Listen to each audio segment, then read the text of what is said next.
지난주에 이어서 오늘 본문의 말씀을 한 번 더 좀 살펴보도록 하겠습니다. 사실 여러분 우리 너무나도 많이 익히 들어서 알고 있는 그런 간단한 비유의 말씀이죠. 강도 만나서 거의 죽기 일보 직전까지 간 버려진 어떤 사람을 사마리아 사람이 지나가다가 그를 보고 구해 주었다, 치료해 주었다. 이런 아주 간단한 비유의 내용인데 다시 한번 이 말씀을 좀 묵상을 해봤어요. 원저자 되신 예수님의 관점으로 무슨 의도로 예수님께서 이 이야기를 말씀을 하셨을까? 어떤 관점으로? 거기에 초점을 두고 묵상을 하다 보니까 두 가지 질문이 생겼습니다. 첫 번째 질문은 예수님은 왜 이 이야기 가운데 굳이 제사장과 레위인이라고 하는 이 사람을 등장시키셨을까라고 하는 것입니다.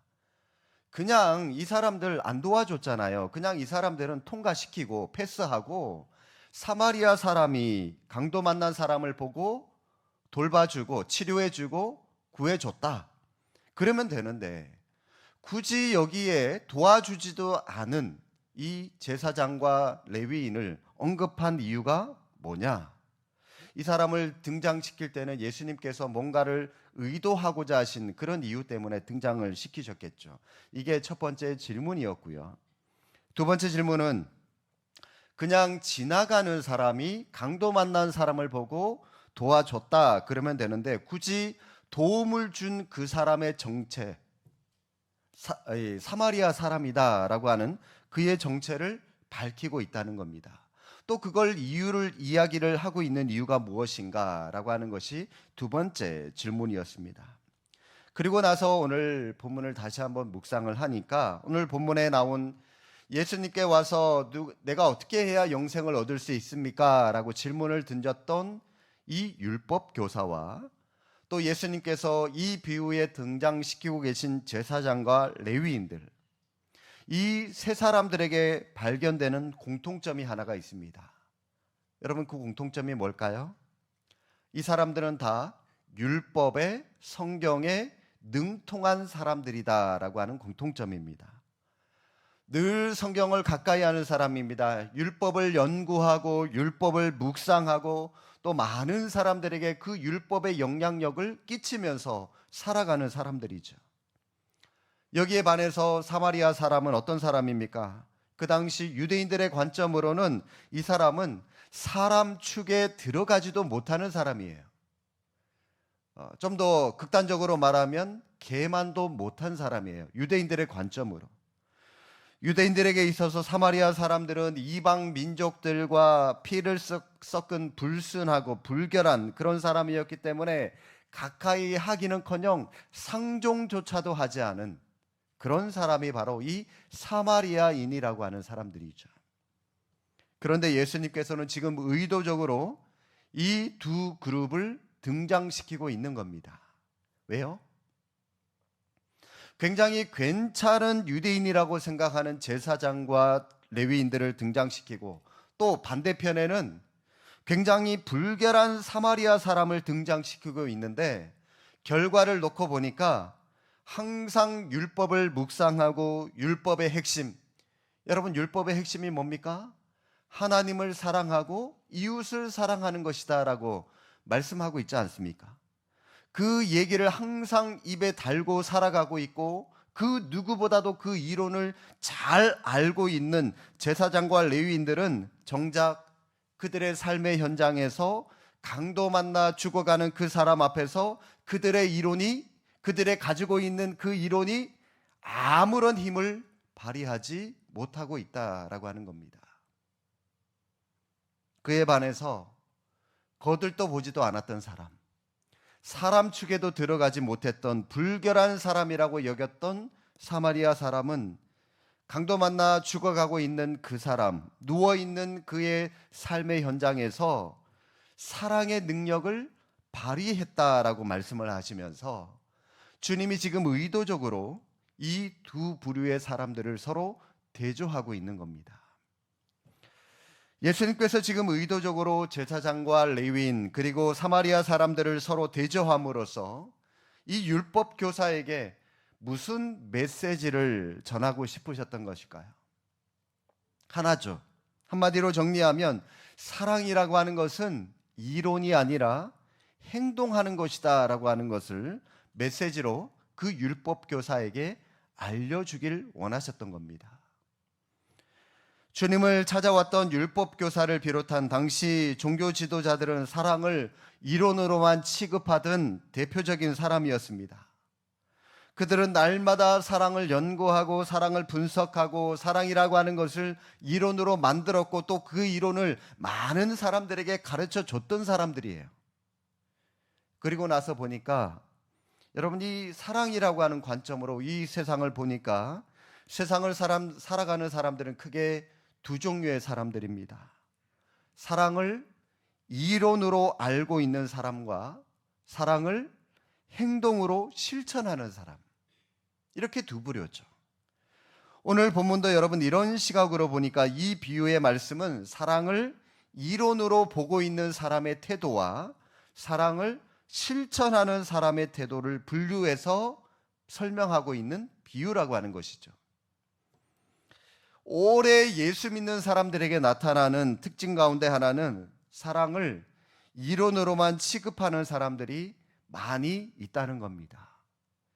그래서 그런 분들 때문에 솔직히 제가 설교하는 게, 이 설교 준비하는 게 힘들어요.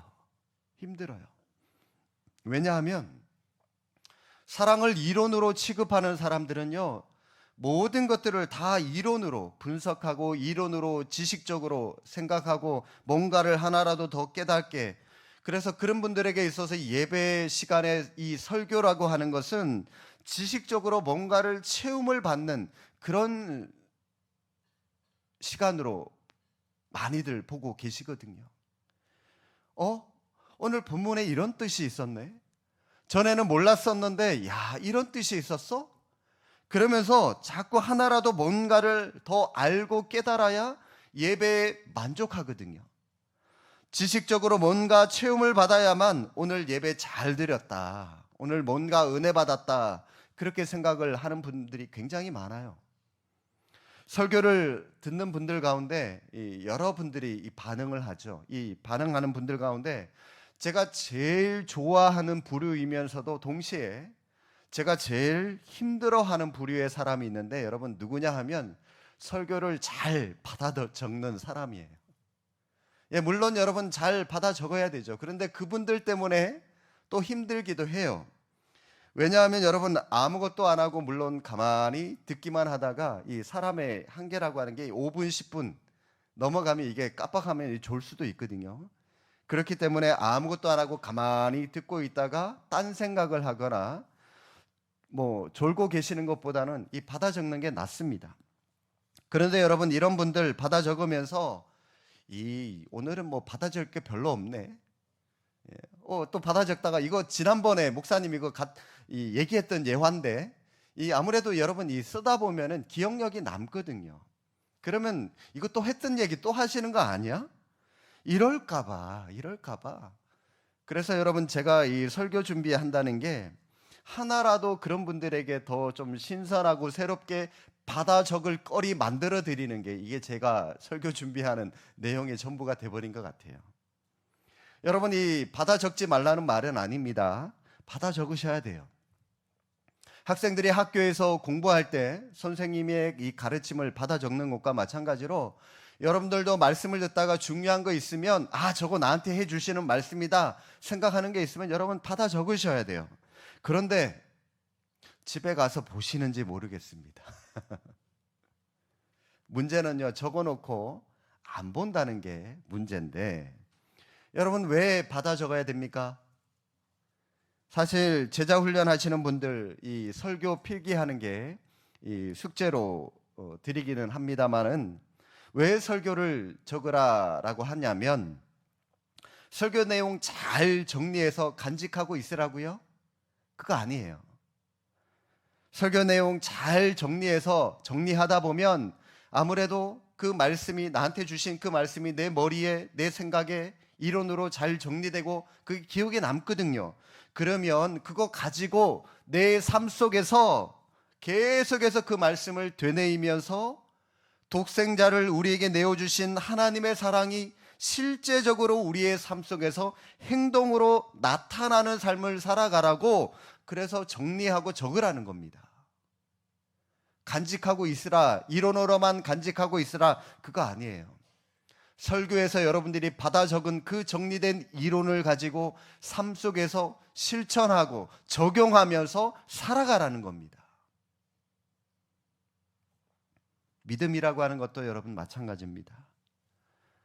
누가복음 5장 말씀해 보시면 한 중풍병자를 예수님 앞에 데리고 나온 헌신자들의 모습이 나오는데 거기에 믿음이라고 하는 것이 등장하죠. 이 헌신자들, 마가복음에 보면은 이 사람을 4명이라고 분명히 명수가 나옵니다. 한 중풍병자가 힘들어하고 있는데 사람들이 아마 그를 도와준 사람들, 가족이거나 가까운 친구, 친척들이었을 겁니다. 이 사람이 너무 고통스러워하니까 그게 안타까워서 이 사람을 예수님께로 데리고 가면 예수님께서 틀림없이 낫게 해주실 거야 라고 하는 그 믿음 가지고 이 중풍병자를 들끝에 실어서 예수님 앞으로 데리고 갑니다.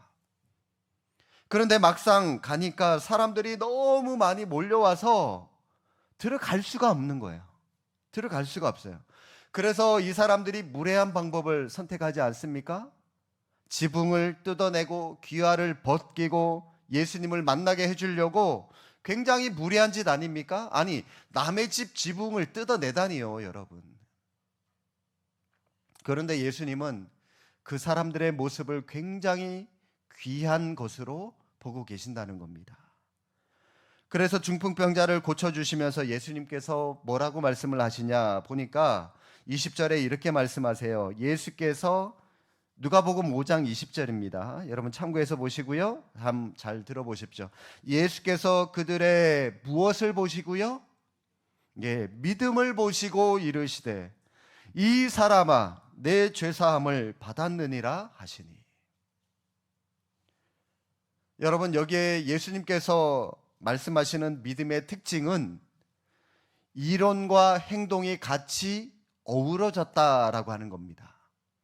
여러분 이게 무슨 말씀인가 하면 중풍병자를 주님 앞에 데리고 온 사람들에게 믿음이 있었습니다. 예수님에게 이 친구를 데리고 가면, 이 사람을 데리고 가면 틀림없이 고쳐주실 것이다 라고 하는 이론적이고 지식적인 분명한 믿음이 있었습니다.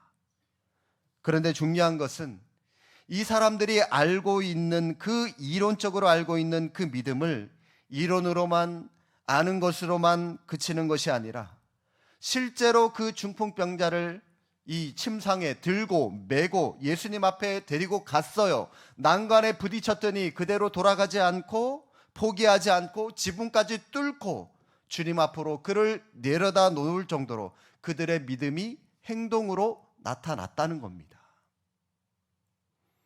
그래서 결국 이 두 가지가 함께 어우러지니까 중풍병자가 치유되는, 문제가 해결되는 능력이 나타났다라고 하는 사실입니다. 여러분, 우리에게 이론적인 믿음 분명히 필요합니다. 분명히 중요합니다. 잘 정리된 확고한 믿음, 우리가 이론적으로 믿고 우리의 마음 가운데 간직하는 것 분명히 중요합니다. 예수님은 살아계신 하나님의 아들이시고 그분이 십자가를 통하여 나를 구원해 주시고 그 십자가가 오늘도 나의 능력이 되신다라고 하는 그 사실, 내 마음속에 분명한 이론으로 우리는 잘 자리 잡고 있어야 돼요. 그런데 문제는 여러분 거기에만 머물러 있으면 안 된다는 겁니다. 이론으로만 가지고 계시면 안 된다는 거예요. 실제적으로 그 믿음이, 그 이론이 열망하는 마음으로 주님 앞에 나아갈 수 있도록 동력화되어야 되고요. 행동으로 나타나야 되고요. 그래서 난관을 뚫고 주님 앞으로 달려나가는 동력이 돼야 치유가 일어납니다. 능력이 나타나는 겁니다. 제가 지금까지 사역에 있었던 많은 교회 성도님들을 보면 우리 교회도 마찬가지입니다. 신방을 가서 개인적으로 이렇게 대화를 나눠보면 다 믿음이 있으세요. 믿음 없는 분들 없으세요. 살아온 세월이 어땠고 예수님 이름 때문에 살아왔고 다 믿음이 있으신데, 그런데 이렇게 살아가는 걸 보면, 또 교회에서 일하시는 걸 보면 사실 죄송합니다, 믿음은 있는 것 같은데 그 믿음이 행동으로 잘 나타나지 않는 분들이 훨씬 많아요. 왜 행동으로 안 이어질까요? 특히 젊은 사람들, 이런 부류의 사람들이 많은 것 같아요. 말을 들어보면, 개인적으로 만나보면 와, 참 믿음 좋다 생각이 드는데 근데 그게 행동으로 이어지질 않더라고요. 왜 그럴까요? 이유가 뭘까요? 이론은 너무나도 잘 알고 있는데 실제로 그대로 행동했다가 손해볼까 봐, 욕먹을까 봐, 그래서 여러분, 알고도 안 하는 사람들이 많이 있다는 겁니다. 중풍병자를 데리고 온 사람들이 열망하는 마음으로 남의 집 지붕을 뜯어냈습니다. 여러분, 지붕을 왜 뜯어내는 행동을 했을까요? 이까짓 건 뭐 내가 물어주지 뭐, 이 지붕 내가 고쳐주면 되지, 이렇게 해서라도 이 불쌍한 이 사람이 예수님을 만날 수만 있다면 문제가 해결된다라고 하는 이 확고한 신념이 동력화되었을 때 치유되는 능력이 나타났더라고 하는 그런 사실이죠. 여러분, 사랑을 이론으로만 알고 있는 사람들이 갖고 있는 위험이 뭔지 아십니까? 그 사람이 하는 말만 들으면 감동적이에요. 하고 있는 그 얘기는, 이론은 감동적입니다. 그러나 삶의 현장에서 그것이 무기력하게 아무런 힘을 발휘하지 못한다라고 하는 겁니다. 그러니까 사람들이요, 그 사람이 어떤 말을 해도요, 그냥 듣기만 하지 공조를 안 해줘요. 대꾸를 안 해줘요. 저 사람은 뻔히 말뿐이고 실질적으로 행동하는 게 별로 없다는 걸 다 아니까 안 따라주는 겁니다. 오늘 본문의 율법 교사를 여러분 한번 보십시오. 날마다 율법을 연구하고 묵상하고 율법의 핵심, 하나님 사랑하는 것, 이웃 사랑하는 것, 여러분 자동 응답기처럼 그거다라고 예수님께 그 얘기를 해주지 않습니까? 술술 나왔는데, 그러나 실제적으로 그것이 행동으로 연결되지 못하니까 아무런 능력을 발휘하고 있지 못하더라고 하는 것이죠. 그래서 항상 우리는 율법 교사처럼 사랑을 이론한 곳에만, 믿음을 그냥 내 마음에 그냥 지식적으로만 간직하고 있는 것으로만 우리는 만족하고 있지는 않은지 우리 자신을 자꾸 돌아보셔야 됩니다. 그래서 우리가 이 사마리아 사람이 가진 마음의 태도를 배워야 되는데, 오늘 본문에서 상징적인 두 가지 표현을 여러분 마음에 담으셨으면 좋겠습니다. 첫 번째 표현은 불쌍히 여겨라고 하는 표현입니다. 33절 말씀 한번 보십시오. 자, 여러분, 이 사마리아 사람이 어떤 마음의 감정을 가졌는지, 어떤 사마리아 사람은 여행하는 중 거기 이르러 그를 보고 불쌍히 여겨. 이 불쌍히 여겨라고 하는 이 감정이 강도 만난 사람을 도와주는 원동력이 되었다는 겁니다.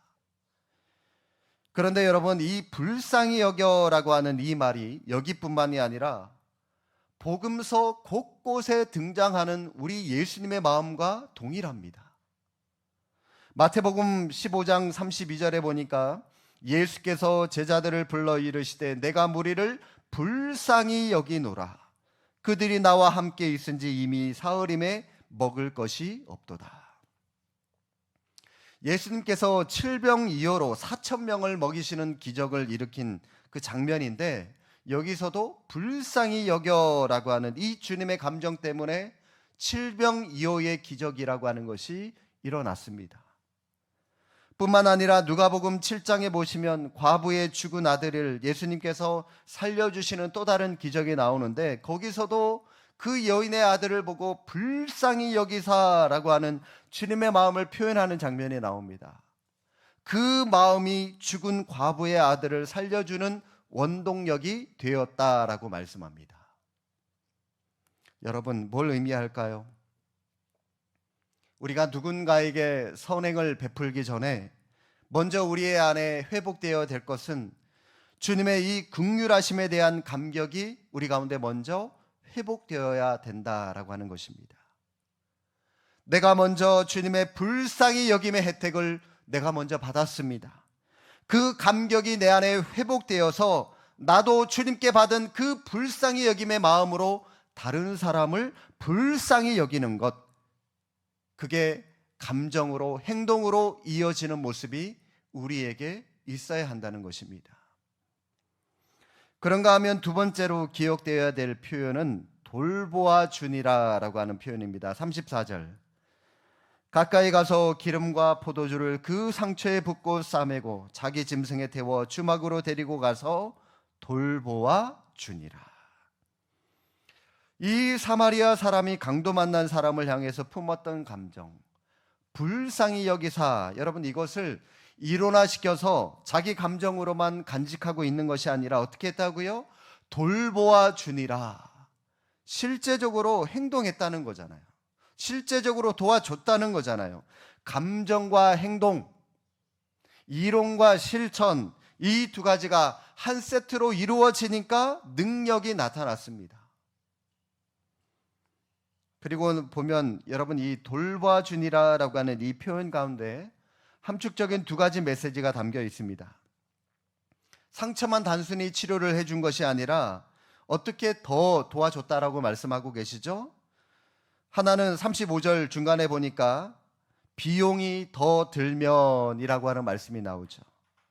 단순히 그냥 그 사람의 치료, 약 치료해주고 발라주고 그걸로 끝나는 것이 아니라 그 사람을 주막까지 데리고 갔어요. 비용이 더 들면, 여러분 이거는 대가 지불을 말합니다. 자기가 지불을 하겠다는 거잖아요. 사마리아 사람이 어떤 대가를 지불을 했습니까? 먼저 알지도 못하는 어떤 사람 때문에 여행 스케줄에 차질이 생겼습니다. 그리고 34절 보면은 여행 중에 자신의 계획을 다 포기하고 그 강도 만난 사람을 돌봐주는 대가 지불, 그리고 실제적으로 돈도 지불해 주는 그런 대가 지불이 있었습니다. 그런가 하면 여러분, 돌보아 주니라라고 하는 이 표현 가운데 또 다른 한 가지가 함축되어 있는데, 바로 다음 표현 35절 하반절에 내가 돌아올 때에 갚으리라라고 하는 것입니다. 앞에 나오는 이 비용이 더 들면, 여러분 이거는 대가 지불의 문제라고 한다면, 내가 돌아올 때 갚으리라라고 하는 것은 책임감의 문제입니다. 한번 그냥 돌봐준 것으로 이례적으로 끝나는 것이 아니라 지속적으로 돌보겠다는 겁니다. 완전히 치유되고 회복될 때까지 내가 끝까지 책임지겠다는 것이죠. 여러분, 이런 관점으로 보십시오. 이런 관점으로 보니까 사실 주님이 이 비유로 말씀하신 사마리아 사람의 이야기는 주님 자신의 이야기입니다. 십자가라고 하는 대가 지불, 생명이라고 하는 대가 지불, 그리고 지속적인 사랑으로 우리를 향하여 끊임없이 포기하지 않으시며 사람을 사랑하시되 끝까지 사랑하시겠다고 하는 그 책임성의 문제까지, 오늘 이 비유에 나오는 실제적인 주인공이 우리 예수 그리스도십니다. 예수 그리스도의 대가 지불, 무한한 사랑의 혜택을 받은 우리가 그 사랑에 감격하고 그 감격을 회복하는 것이 우리에게 필요하다라고 하는 것입니다. 그런가 하면 여러분, 우리가 주님을 향한 그 감격, 그 긍휼하심을 회복하고 나서 그 감격을 어떻게 해야 됩니까? 나만 은혜 받고 나만 여러분 그 구원의 감격을 누리면서 마냥 기쁨 가운데 살아가면 그만일까요? 그렇지 않아요. 우리가 받은 그 감격을 다른 사람들에게 흘려보내야 됩니다. 여러분 가족들에게, 여러분 직장 동료들에게, 여러분 친구들에게 그 감격을 흘려보내셔야 돼요. 저는 제 입장에서는 이 설교라고 하는 것을 흘려보내는 일을 하는 것이다 라고 저는 생각이 듭니다. 이 아름다운 주님의 십자가 사랑을 여러분들에게 전하고 그 사랑을 흘려보내고, 그게 설교인데, 오늘 제가 여러분들에게 흘려보내는 이 십자가의 사랑이 여러분의 혈관을 타고 흘러서 엿새 동안 여러분의 삶의 현장에서, 여러분의 가정에서, 여러분의 직장에서 이웃에게 이것을 흘려보내는 여러분들이 될 수 있기를 바랍니다. 그럴 때 사랑이 능력으로 나타나게 된다는 것입니다. 왜 그래야 될까요? 예수님께서 이 비유를 말씀하시고 나서 마지막 결론으로 하신 말씀을 한번 보십시오. 37절에 주님이 이렇게 말씀하시죠. 가서 너도 이와 같이 하라 하시니라. 여러분, 이 말을 원어로 보면 여기 나오는 이 동사가 두 가지가 있죠. 가서, 가라라고 하는 동사, 그리고 이와 같이 하라, 하라라고 하는 동사. 이 두 가지의 동사가 현재 명령형입니다. 여러분, 이게 무슨 말이냐면 맨 처음 이 문제를 거론했던 율법교사가 예수님께 던졌던 질문이 무엇이죠? 내가 무엇을 해야 영생을 얻으리까? 원어로 보니까 이 질문의 동사가 미래형이에요.